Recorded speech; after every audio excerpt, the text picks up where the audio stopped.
Wired.com presents The Geek's Guide to the Galaxy. And here is your host, David Barr Kirtley. Hello, and welcome to episode 173 of Geek's Guide to the Galaxy.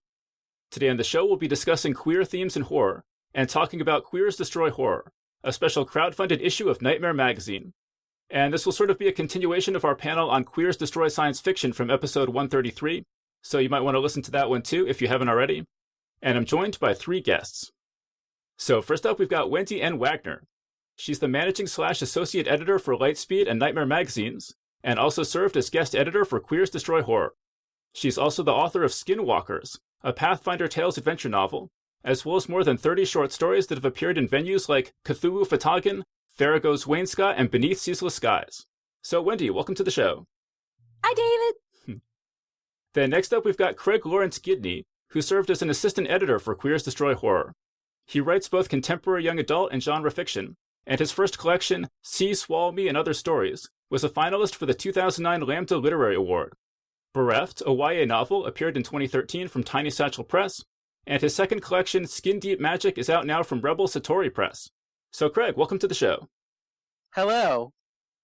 And finally, we've got Alyssa Wong, whose short story, Hungry Daughters of Starving Mothers, appears in Queers Destroy Horror. She's a Nebula, World Fantasy, and Shirley Jackson Award-nominated author and 2013 graduate of the Clarion Writers Workshop.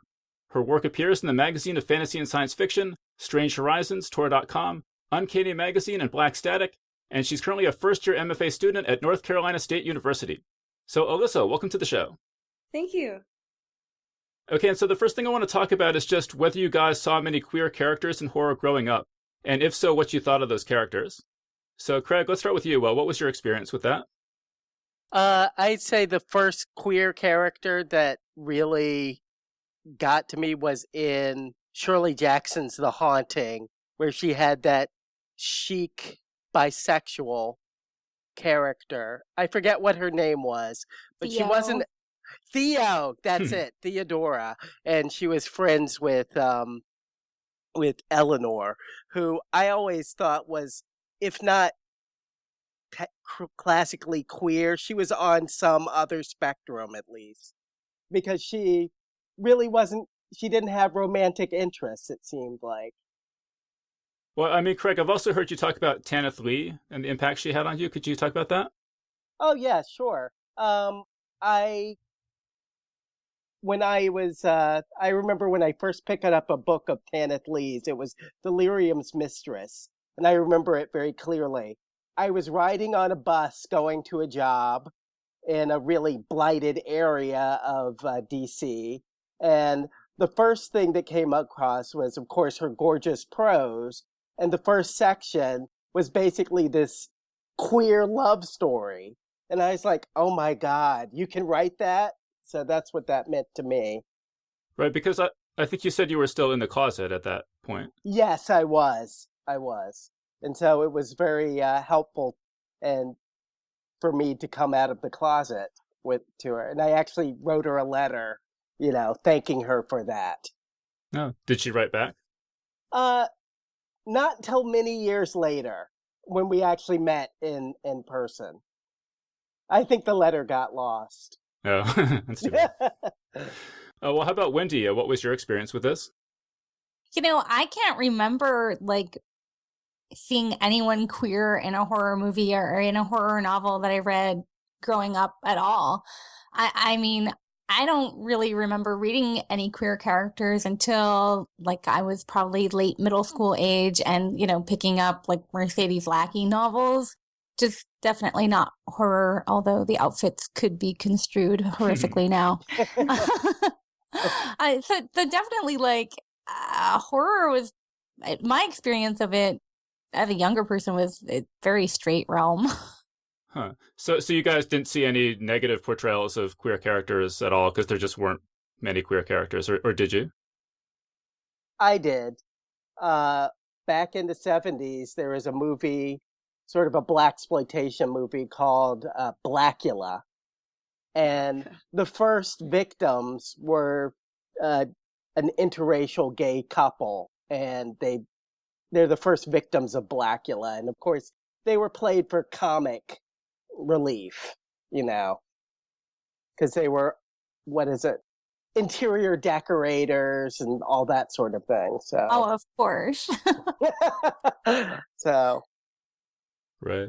Well, and I mean, Alyssa, I think you're much younger than the rest of us, so maybe you've had a different experience. But what was your experience with queer characters in horror fiction growing up? So I actually grew up. So I grew up in a very right-wing conservative environment, and and it was also like a very evangelical Christian environment. So I wasn't really allowed to read a lot of stuff. When I did read horror fiction, I had to steal it from the library. But I didn't encounter a lot of representation either. I mean, the one when I was younger, I remember the only representation I saw of a queer character in a Christian bookstore was one of those, like, sort of how to talk to your friend about kind of books, except this was how to talk to your friend about them being queer, but sort of like a how do you fix them kind of book, and it made me very uncomfortable. So that's a different sort of horror. Well, Alyssa, say a bit more about stealing books from the library. Like, what kind of books were you stealing, and did you ever get caught or anything like that? So I never got caught, and I don't know if that was because I was a particularly good thief, because I always brought them back, or whether or not the librarians knew what was going on. They were just like, I stole them instead of just borrowing them, because I knew that if I borrowed them, they'd show up on my record, and my parents could find it. So, I remember I stole a bunch of Stephen King books. I stole Swords Point, which was... that blew my mind. I feel like that was the first book I read with queer characters that was very overt, and I loved it. I knew that if my mom found it, I would be dead. I would be super dead. So, I distinctly remember, before I worked up the courage to steal Swords Point, which was my first book theft, hiding it in various places in the library so no one else could take it. So I'd know where it was the next day when I came back for it. Well, so Wendy, I mean, one of the things I wanted to mention I guess it was from the introduction, is in terms of representations of queer characters, you say, quote, "How many thrillers about psychos rely on the idea of a gender-confused sadist to power their stories to success? Just ask Thomas Harris and Robert Bloch, plus all the writers who've ripped them off over the years." Just want to talk a little bit more about that? Well, probably the first serial killer movie I ever saw was Silence of the Lambs, which actually I read the book first, because we didn't really have like a very good video store when I was a kid. So just this notion that kind of, I think, especially saturated movies in the 90s, which sort of comes from Psycho and I think blossomed in Silence of the Lambs, is that serial killers have to have these twisted sexual motivations, and that sexual motivation is that they have this confused relationship with their gender and their body. And it's just an example of how I am stumbling here. I wish someone could come rescue me. I don't know.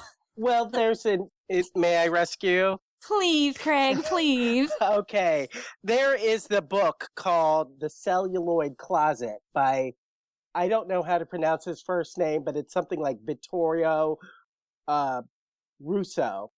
And it basically shows how that entire psychopathic homosexual thing was in the movies from the beginning. For instance, All About Eve, which isn't a horror movie, is basically the original version of it was that Eve was going to also be a lesbian, but it didn't pass the blue codes, I guess. So the idea of sort of sexuality or sexual psychosis, particularly homosexual psychosis, is really deep-seated. And it's funny that you mentioned Silence of the Lambs, because there is that one line where Hannibal says something to the effect of, well, he really isn't transgender, he's something else. He thinks he is. And I think that that was a direct response to the fact that um, Basic Instinct was really pilloried by the queer community when it first came out, because it was all about, like, every single woman, I hate to spoil it, but every single woman in that story is a crazy lesbian. And so you connect lesbianism to being a serial killer. You know, every single one of them is. So I kind of saw that sort of weird, what is the word I'm looking for? Tweaking of his psychosis to be directly in response to the Basic Instinct stuff. Another thing I wanted to bring up is just, I wonder, is there some sort of natural affinity for queer authors to be drawn to horror? There's this quote from Clive Barker that really strikes me. He says, within the metaphysical world which I create, it's not possible to throw the monster out and assume that one's house has been purged, because the monster is part of the texture of our internal workings. It's the antithesis in a lot of ways of Stephen King's fiction, in which the monster is purged and destroyed in the status quo. Though it may have been changed, people may be dead, will nevertheless be reestablished in some substantial way. So Craig, what do you think about the contrasting of the Stephen King approach with the Clive Barker approach?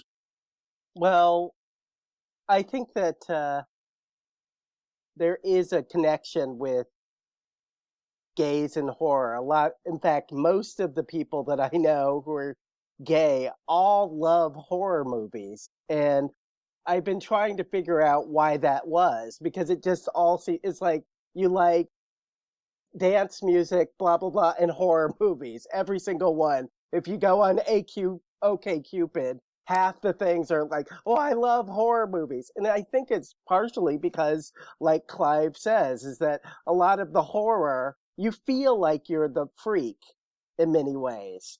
And particularly in the 80s, there were all these characters in movies, at least, like Freddy Krueger, Jason, and all that, where they were characters on their own. And in a way, you identified more with the murderers than you did with their victims.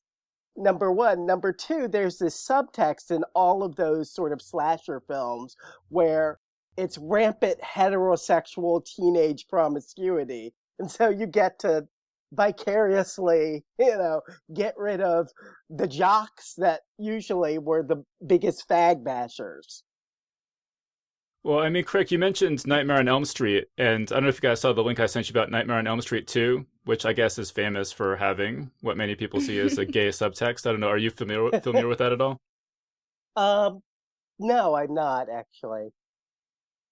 Oh, well, I just watched the trailer for this documentary that's coming out about it. It's called Scream, Queen.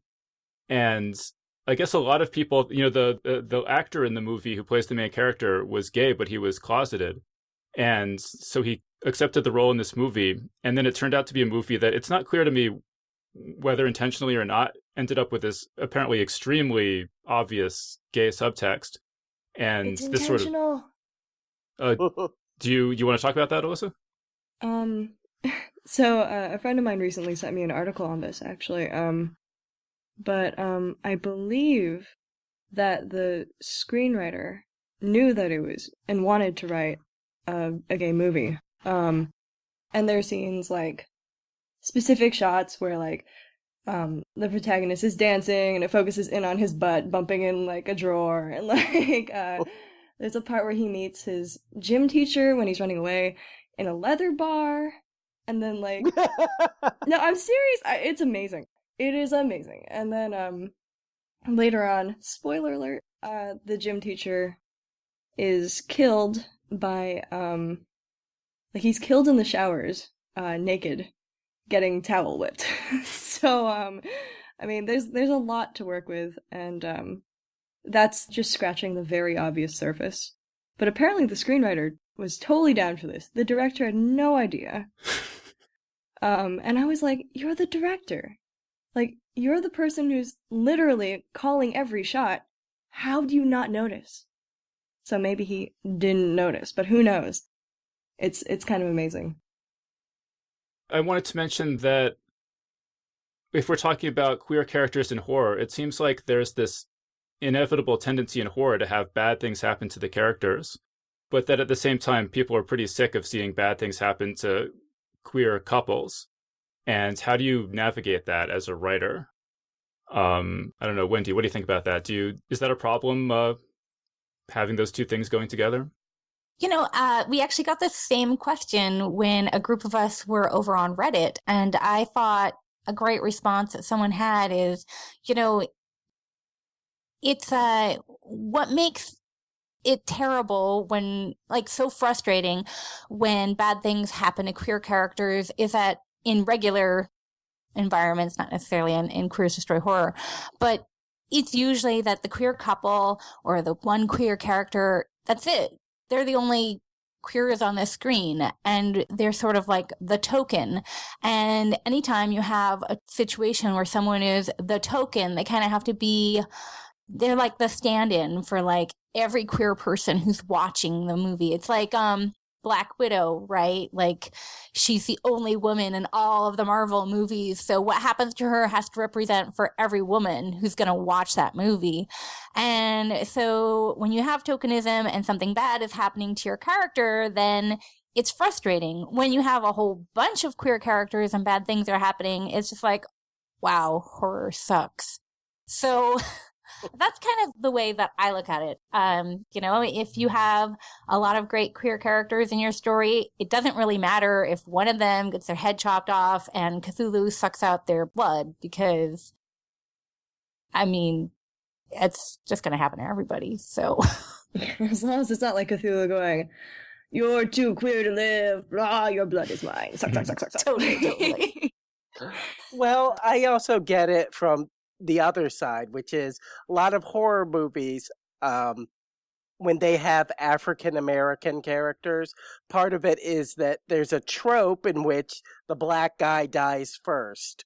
And it sometimes has hopped over to the queer character dies first or dies spectacularly. Right. Well, one of the articles in Queers Destroy Horror, it was talking about the relationship between Willow and Tara in Buffy the Vampire Slayer, and how this was, one of the first big queer relationships in TV, basically, and how people were really, really upset when, I guess, like, spoiler warning, with what happened with that. And it sounds like, a lot of the people involved in the show, that really took them by surprise, and that maybe that was a moment where kind of a wider community of people became aware that this was an issue. Do you guys agree with that? Do you see that as kind of a turning point for horror, where more people became aware that, we've got to change this pattern? I don't know if that particularly was, because I I don't know, but I do think that sites like TV Tropes and like dedicated to like showcasing and dissecting those tropes has really helped, at least among like a fairly younger crowd, to disseminate information about, like, here are tropes that you can play with, here are tropes to avoid, like, make sure you don't do these dumb things.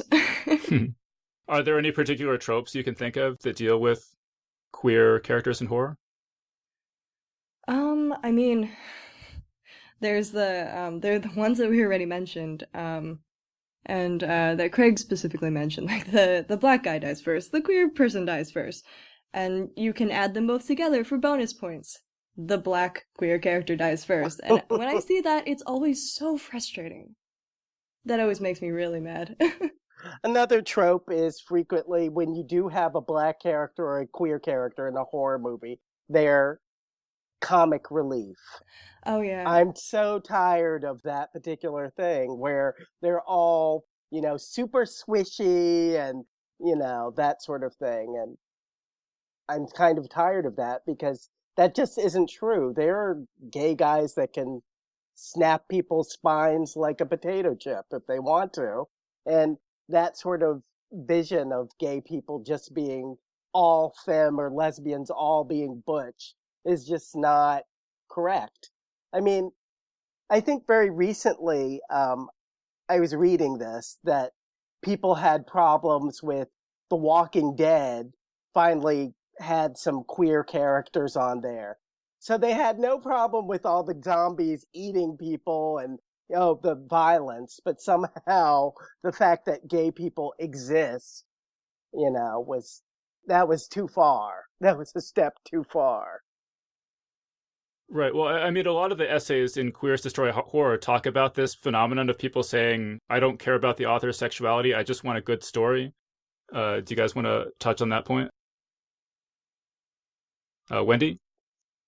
Sorry, I was too busy just like smashing things because I hate that line so much. It just really irritates me.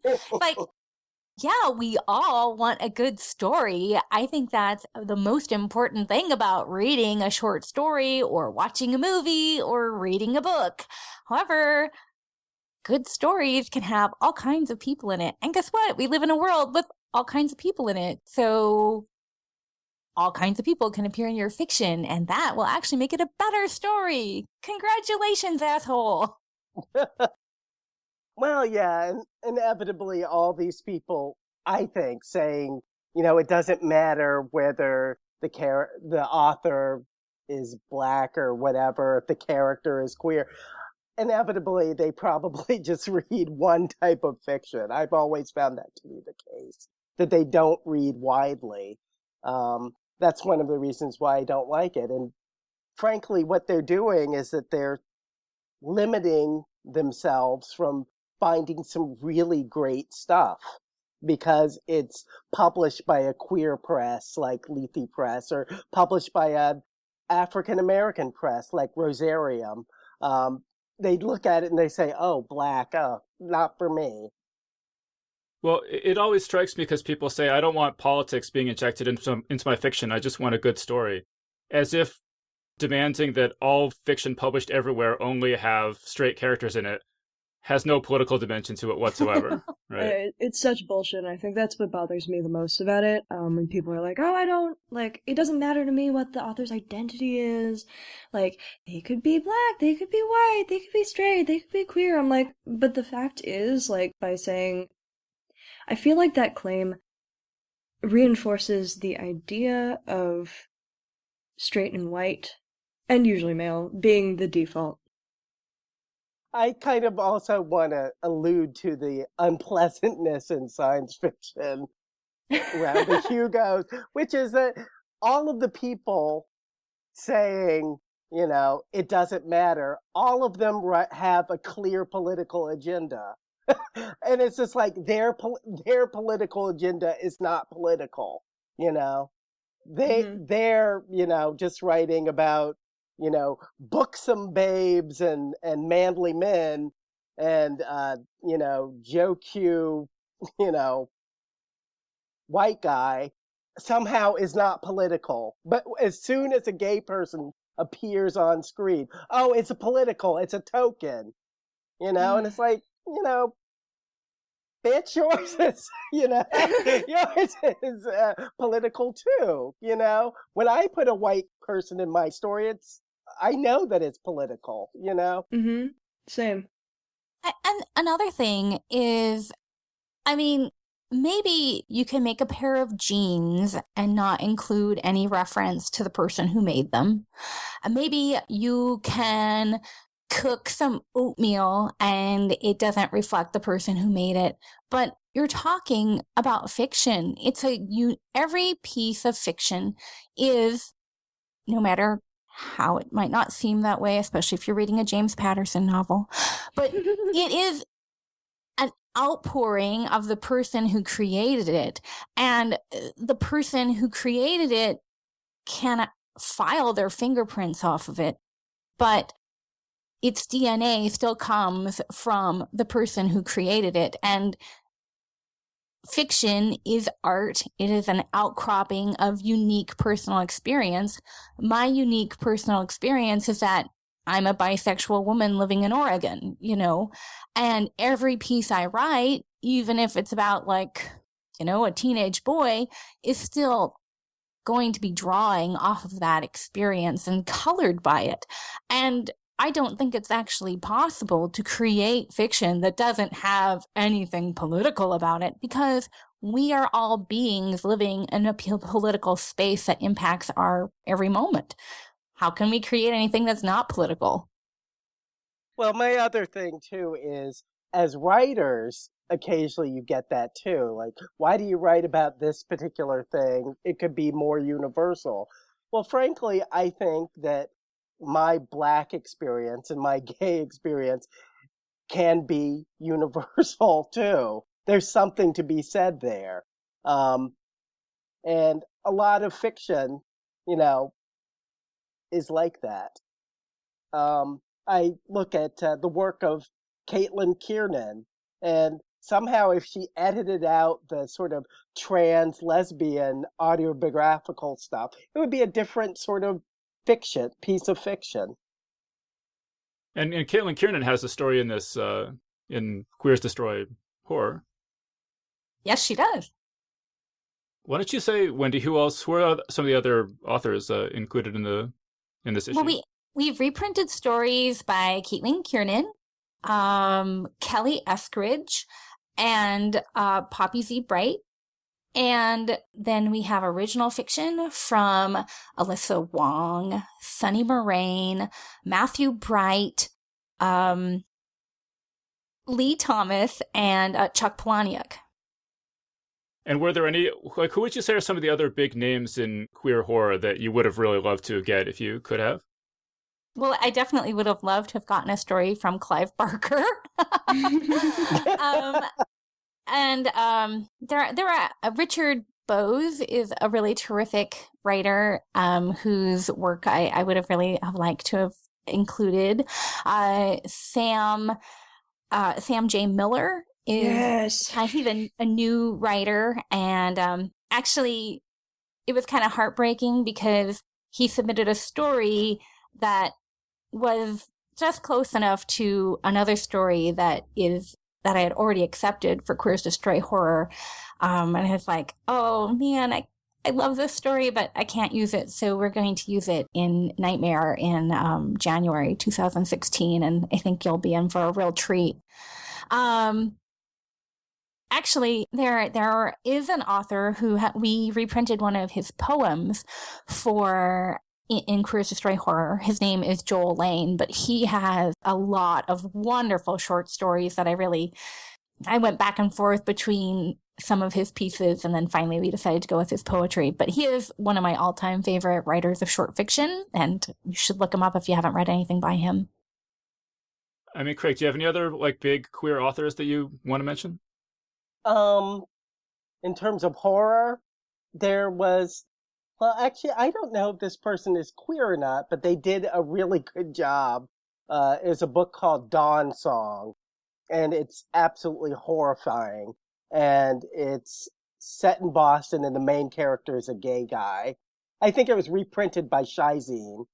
It was originally a Tor book, but I think Shizine up in Canada got it. What is that guy's name? He wrote Internight. Michael Rowe. He writes some really good, nasty stuff that I just find absolutely amazing. Alyssa, do you have any queer horror authors you want to mention? I mean, Sam J. Miller was already mentioned, but he's one of my favorite all-time horror writers. I just adore everything he puts out. And in terms of short fiction, Isabel Yap has a really beautiful ghost story called Have You Heard the One about Ana Maria Marquez? And it's set in a Catholic girls' school in Manila, which I think is just fantastic. What do you guys think about Anne Rice? One of the essays in the book mentioned that they thought that her books had caused a massive shift in the way that vampires and homosexuality are portrayed in horror. Well, my particular take on Anne Rice is that I think that her gay vampires are kind of like, it's almost like a yaoi or slash fiction, because they don't really read as gay men as much as they're the most beautiful men in the world, and so obviously they would love each other. And I'm not saying there's anything wrong with that portrayal, but that's kind of what I sort of view it as sort of like a romanticized version of an actual queer life. That's a really interesting point. I had never thought about it like that, but oh my god, they are just yaoi vampires. Oh no. Oh no. And I think it's fine. I'm not knocking it for it. It's just that they don't really seem to have the same, like when you read Poppy Z. Bright, who also set stuff in New Orleans too, her vampires and stuff they're very queer, There's no question about that. And she seems to be more into that subculture than Anne Rice was. I mean, one of the essays talking about vampires too, it was saying that during the AIDS years that like lots and lots of horror stories became metaphors for AIDS. Does anyone have any perspective on that? Well, there's a story actually in Queers Destroy Horror that sort of has an AIDS theme in there, an AIDS metaphor theme, like what is it? The Matthew Bright story. Do you want to talk about that, Wendy? Sure. Yeah, he's got a lot. That's the first story in Queers Destroy Horror is called Golden Hair, Red Lips, and it's by Matthew Bright. And it's not strictly vampires, but it is a character. Well, it's actually Dorian Gray from, obviously, the story by Oscar Wilde. And so Dorian Gray lives forever, which makes him very much like a vampire. And he's gorgeous. And, he's totally a sexual predator in this story. And it's set in like the AIDS crisis. And it does have a feeling to me that is very much like that vampiric feeling, like that total, like, Bram Stoker's Dracula, like hot vampires being all sexy, but they're not actually sucking blood or anything. And it's definitely all about AIDS. And there is, I'm also thinking about Octavia Butler, who wasn't queer, apparently, though. She had a novel that had sort of the AIDS thing thrown in there, like her vampire novel, Fledgling. I think the character is bisexual. The vampire is bisexual. And I just love the way that she completely dealt with all these issues of power and privilege using the vampire stuff. People talk about Anne Rice and gay vampires, but I mean, Dracula is super queer. Like, I mean, it is. It's so queer and it's so sexual. And I remember I reread it in college for a Gothic lit class. And I remember sitting there and sweating and going, oh my god, are they allowed to, like, assign this stuff? But I mean, I'm thinking specifically of the first part in the book, where Jonathan is visiting Count Dracula, and he goes wandering, and he finds Dracula's brides, and Dracula's brides try to attack him, but then Dracula shows up, and he's like, no, this one's mine, and he, like, throws them off, and, like, carries Jonathan away, and I was like, whoa, this is super gay. It was awesome. It was awesome. Well, there was one of the essays in the book, I think it was something about the history of queer horror, and it was talking about how many of the early horror authors were probably queer, but they couldn't express it openly, but how supernatural monsters became metaphors for that. And there were quite a few. I mean, John Polidori, he wrote the first English language vampire novel called The Vampire. That's one that sticks in my mind, but there were a whole bunch that this person listed. And there's also, I want to sort of talk about, there's this group that I met at World Fantasy. They're called, Valencourt Books. And they're basically republishing all these lost Gothic gay stuff, gay authors. So Yes. they rediscovered this guy named Michael McDonnell. And he was gay, but he couldn't come out. And he died of AIDS pretty young, actually, around 45 or so. So they're reprinting all of his horror novels, which Stephen King thinks are just absolutely amazing. And they were published originally in those lurid paperbacks, those horror paperbacks that have like dripping blood as a font and things like that, and raised, yeah, that sort of thing. I actually bought his first book on like ebook, and it was on like super sale like just a couple months ago, and still have it like all ready for like when I need like some good fun reading. Well, actually, Craig, speaking of small presses, you mentioned that earlier, that how much of queer horror is published through small presses. Could you just talk a little bit more about the role that small presses play in getting this stuff out to the audience? Well, one of the things that sort of struck me, I went to the World Horror Convention this year, and one of the things that struck me about horror fiction in particular, because I kind of knew I come from the more fantasy sci-fi side of things, one of the things that struck me is that it's so much like indie rock in the 90s. There's tons of small niche presses all producing this lovingly produced, niche work. And queer horror in particular, let's see, there's Lethe Press does a lot of queer horror. I would recommend Thomas Cardamom as a wonderful horror writer. His book, Pumpkin Teeth, is just absolutely amazing. I would also talk about Valancourt, which does, like I said, they do either old gay books or gothic gay. That's basically but they do it really well, and they do these wonderful book covers for them. They all have a look, I also, when I worked at Lethe, I sort of got them to publish this Tanith Lee collection. This is this weird story, Tanith Lee story. Do you mind a digression? No, go ahead. Okay.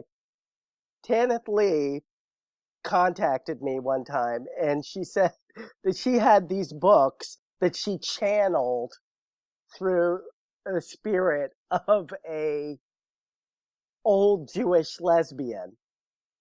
And I was like, that's really weird.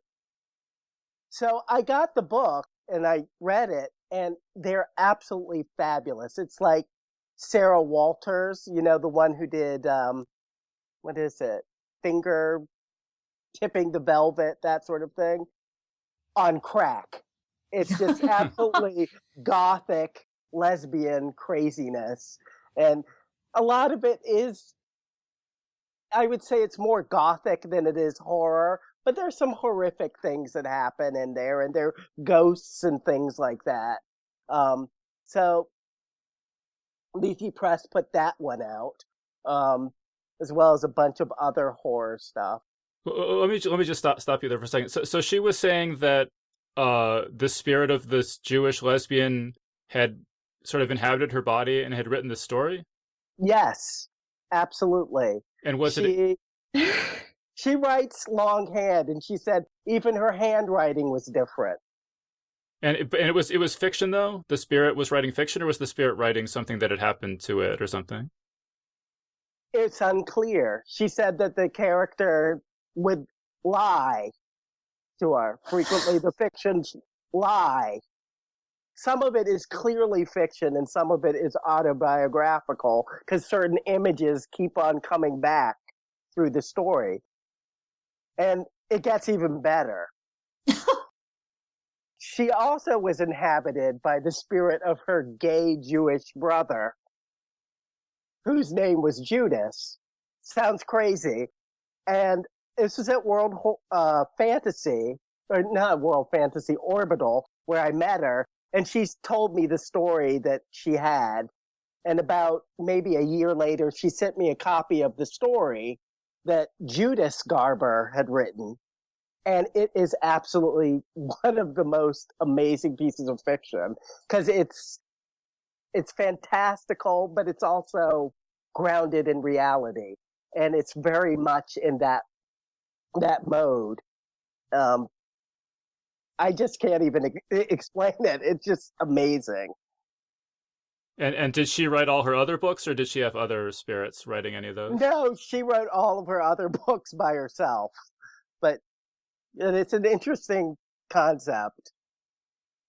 I did want to ask you, Craig, speaking of the horror small presses, there was another essay in this that was sort of suggesting that the horror small presses, they thought the queer horror small presses focused too much on the fact that the characters were queer and not enough on their queerness just being a background detail. And they thought that it kind of self-ghettoized the queer horror small presses. I was just curious if you had any take on that.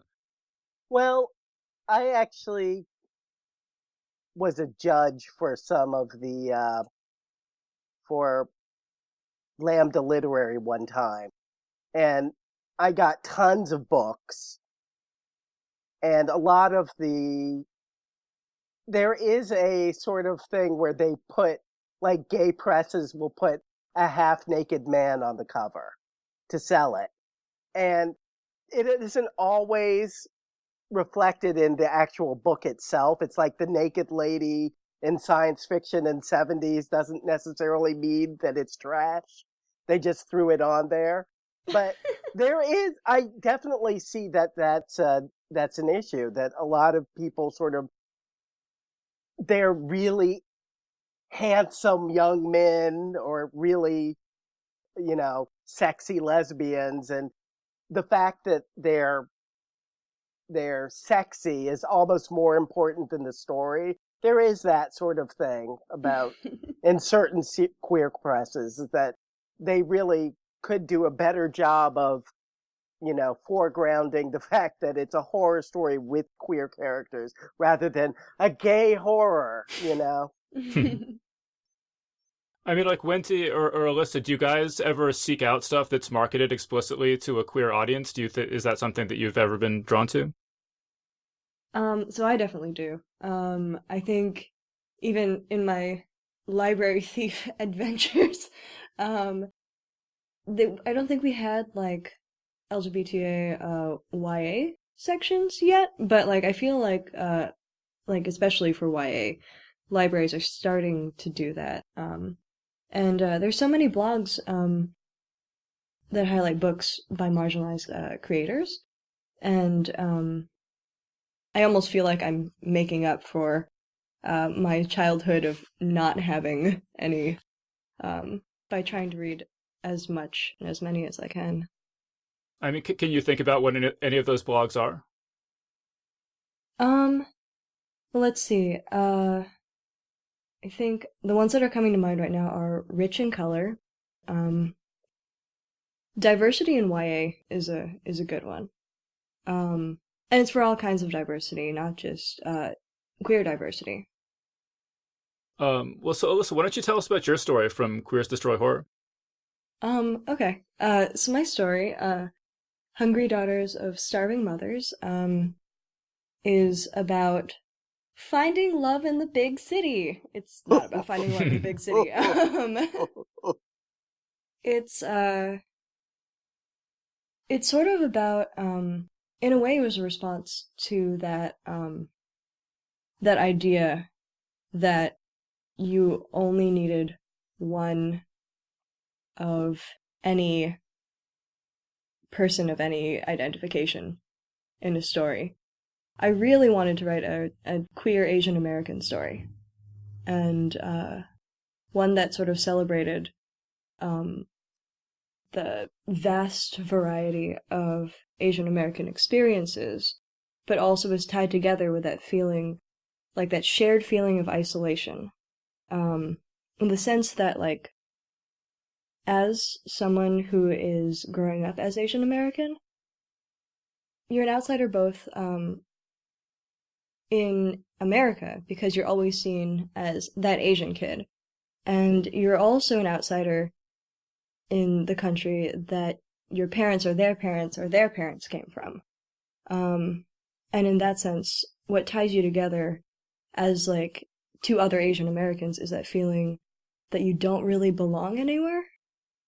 But in terms of more concretely what my story's about, It's about hunting predators, and it focuses on 3, or you could even count 4 Asian American ladies who are all tangled up in this one way or another. Right. Well, talk about the supernatural aspect in the story. Just how did you come up with that? Um, I don't know. I was thinking about people's terrible Tinder dates, and terrible like online dating experiences, because there have been a lot. And in terms of supernatural, my protagonist has this thing where she eats people's bad thoughts, and one of her romantic partners, especially in the first draft, was just too good, and therefore an unsustainable romantic partner, because why would you stay together with someone who, like, if you stay together with them, you'll end up dying of starvation? Well, in this character, she eats people's bad thoughts and then vomits them back up into jars that she then keeps around. Yeah, so she keeps them in jars, because it's always a good idea to store your leftovers, especially if you live in a big city. Actually, the original story title was, do you mind if I share this, Alyssa? Go ahead, yeah. It was The Reflux Game. And when I saw that, I was like, I often suffer from reflux, and I was like, I'm very intrigued by this, but it didn't really seem like a very good match for the rest of the story, which has like this incredibly lovely prose, and it's like very thoughtful and deep. And so I asked Alyssa to come up with something brilliant, and of course she immediately had like this genius other title, which I really love. But it kind of tells you a lot about the character with that original title. No, I love the new title for sure. So do you have any other interesting editing stories from Queers Destroy Horror you want to mention? Well, I do have to say that originally, the original plan for Queers Destroy Horror would be that it would have 4 reprints and 4 originals, and I really liked the story called Hot Potting that Chuck Palahniuk had written. And if you ever get a chance, it's a pretty cool story. You should totally check it out. It originally appeared in his, it's kind of like a fixie novel called Haunted. And so I knew that JJA, our publisher, John Joseph Adams, that he had approached Chuck Palahniuk about reprints before. And I said, well, maybe you could talk to him and we could reprint Hot Potting, because I don't think it's ever appeared in anything else. And it's really gross. And I really wanted to have a really gross story in this book. And so he talked to Mr. Palahniuk, and it was like, he thought about it and he's like, you know what? Actually, I think I'm going to write something new instead. It was like, wow, can you do that in like a month and a half? And he did. And it was kind of stressful because like I didn't know what was going to show up or what it would be like, if it would fit with anything else in the whole book, but it worked out a-okay. So that was probably like the big story for me of putting this together, is like a month and a half of not knowing how my book's going to come together. That's amazing, though. You were able to get an original Chuck Palahniuk story for the book. That's really cool. It's still mind-boggling. And I have to say, when I was working on the book, I wrote his name, like probably I spelled it differently every single time I wrote it, and it was really embarrassing. But I finally worked it out, and I think I'll never misspell his name again. So I'm feeling pretty good about that. I went through a similar thing when I was prepping to interview him for this podcast, so I understand where you're coming from there. See, Craig, do you have any good stories from your involvement with Queers Destroy Horror? Not really, except to say that there were a lot of pieces that didn't make the cut, but were really good, and I really hope that they find homes. So those of you who were rejected, we loved your stories, they just didn't fit in with the thing. I wait to hear your other stuff. I would also like to talk about Chuck Palahniuk, too. One of the things I think was interesting about him is his whole backstory. That the fact that he's queer, but he also created this book, Fight Club, which was poking fun at neo-masculinity, too. So he was sort of seen as the torchbearer of talking about ways men act with one another. But the fact that he's queer adds a lovely layer to that entire thing, and it sort of turns the entire Fight Club story. It has an interesting, when you add the fact that he's queer, it adds an interesting subtext to it. Right, I heard you say that you thought people read Fight Club and were like, "This is awesome! I want to start my own Fight Club." Right, and exactly. They didn't get that it was a satire. Right, exactly. They just didn't get it. And I have a friend who is straight, and he was like, "Really? He is?" I'm like, "Yes, he is. Here's the thing. Here's the proof." That makes me rethink that. Yep.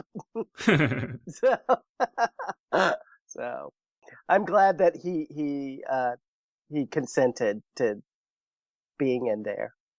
Yeah. All right, so we're running a little short on time. Does anyone have any final thoughts about Queers Destroy Horror they want to mention? I want to sort of ask everyone basically what the destroy part of it was, just to hear their sort of thesis behind it. Because there's first women destroy, there's now queers destroy, and next there's going to be POC destroy. Why destroy? Well, I saw the whole joke unfold on Twitter about like women destroy science fiction, which was intended as sort of like a satire, like, this eye roll. Oh, look, women are destroying science fiction because they're writing science fiction and they're getting their girl germs all over it. And when they write it, it's not the real thing at all. So look, bleh, women, bleh. And so that's kind of, that's where like it all came from. But I like to think of it like when we were putting this together, it's kind of like queers totally destroyed, yeah, rock, like it's wicked. How wicked is good, and like sick is good somehow. So that's how it is in my head. Mm-hmm. Yes, because I remember there was a big thing on Twitter. It seems like all the fights are on Twitter now. And there's this big fight about, what is it, hag horror? Like some dude was just like, yeah. all the women in horror look like Stevie Nicks, but they're ugly. And so all these women got together and said, "We're all hags of horror." So I love the fact that there is a sort of playful poking in the stick. There are probably people who do think that having gay people anywhere in there is, it's disgusting. And so it's like, ha ha, here we are. Deal with it. In order to build something better, we gotta blow it up first, right? Right, exactly. I'm looking forward to POC Destroy Horror. Great. Yeah, I'm excited too. I just wanted to say something about how much, like, the Destroy series means to me, which is a lot. And I think, I don't know, a lot of my friends were really excited for it. And even just to submit stories, like, it wasn't even like, oh, we're excited because we might get published in this thing. It was like, we're so excited this exists, and the fact that we can submit stories to this project that is so focused on highlighting queer voices, or, women's voices, or POC voices, that was such a big deal. And when it was announced, it was sort of like this feeling that we were seeing signs of change, Oh yeah, absolutely. One of the things, I'm excited for POC Destroy because there's so many great writers of horror of color that are just completely under the radar. And I want them to be shown. But the other thing is how this entire thing it is really important for people to know that representation does matter. It's so important. All right, great. So we should probably start wrapping this up pretty soon. So Craig, I did want to give you a chance to talk about your upcoming, or your chapbook that's coming out. You want to tell us about that? It's called The Nectar of Nightmares, and it's my sort of take on a type of a monster that's sort of vampiric. And it's illustrated by Orion Zingara. And it's beautiful illustrations, just absolutely these lovely Rococo type illustrations. I love his work. And it's published by Dim Shores Press. And they just do limited edition versions of the stories. And this story, just to wrap it all together, I actually dedicated it to the late Tanith Lee, who passed away in May. So. All right, well, that really sounds great. And how about Alyssa? Do you have any upcoming projects you want to mention? Yeah, actually, there's an anthology edited by James Gates and Monica Valenti, called Upside Down Tropes, I think. But anyway, it's about tropes, inverted tropes, and I have a story in that. It'll be published by Apex Book Company, so that should be exciting. Great. And I have a story coming out, I think, next spring, on Tor.com, so I'm happy about that. So which trope did you invert? Yellow peril in noir fiction. Yeah. Oh, well, that sounds Wow. good. Yeah, it's a very strange story, but it's sort of like taking the hard-boiled detective noir and looking at a typical story from a different character's perspective. Yeah, no, that sounds really good. Okay, and so then Wendy, upcoming projects, final words? I've got some short stories coming out. There's a short story that just came out this month in an anthology called She Walks in Shadows, which is all Lovecraftian fiction. Yeah, but all written by women about women characters in Lovecraft's work. And then some other short stories coming out, and then next summer a novel from Pathfinder. And always working on Nightmare and Lightspeed magazines, which every month come out and is pretty awesome. Well, and Craig mentions people of color destroy science fiction. When should people keep an eye out for that? Sure. Actually, we'll be doing a Kickstarter for that. That's going to be going on I think January 15th or February 15th, somewhere around those dates.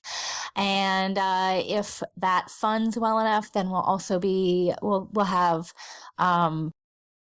POC Destroy Fantasy and POC Destroy Horror. So you want to make sure to get over to that Kickstarter site when it comes out. And did you want to say anything about Queers Destroy Fantasy? Oh, Queers Destroy Fantasy. Yeah, that's going to be released in December. And one thing that'll be special, if you, like Alyssa, love Swords Point, is I think there will be a little bit of there will be a little piece of nonfiction about it. And Ellen Kushner is actually hosting our podcast for Queers Destroy Fantasy. So you can actually hear the author, talking about these great queer fantasy stories that we'll be featuring on the on the Fantasy Magazine website. All right. Well, that all sounds great, but unfortunately we're all out of time. So I think we're going to have to wrap things up there. So we've been speaking with Wendy Wagner, Craig Gidney, and Alyssa Wong. So guys, thank you so much for joining us. Thank you. Yeah, thanks for having David. us. And that was our panel. So big thanks again to Wendy Wagner, Craig Gidney, and Alyssa Wong for joining us on the show. Big thanks as well to everyone who's given us 5 stars on iTunes, including David Plock, who writes, "Recently discovered and gotten addicted to this show. Interviews with book authors, film directors, and everyone in between. Just listen to episode 121, a panel on haunted houses. Great panel between Lauren Bucas, John Langan, and Grady Hendricks, discussing haunted house books and movies, good and bad. Special shout out to Lauren for recommending Session 9, which my wife and I just watched and loved. So big thanks again to David Plock for that great review. And of course, a special thank you to David Bevis, who just signed up this week to support us on Patreon. Geek's Guide to the Galaxy is made possible thanks to support from listeners like you. So if you enjoy the show and want it to continue, please sign up to give us $1 or $2 per episode over at patreon.com/geeks. And if you'd prefer to make a one-time or fixed monthly contribution, you can do that via PayPal over at geeksguideshow.com/crowdfunding. And I'd like to thank Richard Evans, who just became the latest listener to be making monthly contributions to the show. So big thanks again to everyone who's contributed. We really appreciate it. Alright, so that was our show. So thanks everyone for listening, and we'll see you next time.